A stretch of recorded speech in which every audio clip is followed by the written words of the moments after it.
বুধবার ত্রিপুরা বিধানসভা business advisory কমিটির বৈঠক অনুষ্ঠিত হয়। বৈঠকে পৌরোহিত্য করেন অধ্যক্ষ বিশ্ববন্ধু সেন। মন্ত্রী রতনলাল নাথ জানান, আগামী 21শে মার্চ থেকে শুরু হবে ত্রিপুরা বিধানসভা অধিবেশন।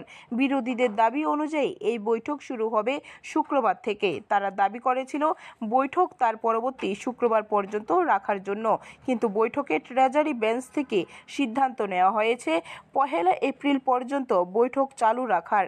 অর্থাৎ বিরোধীদের দাবি থেকে আরও একদিন বেশি বৈঠক রাখা হয়েছে।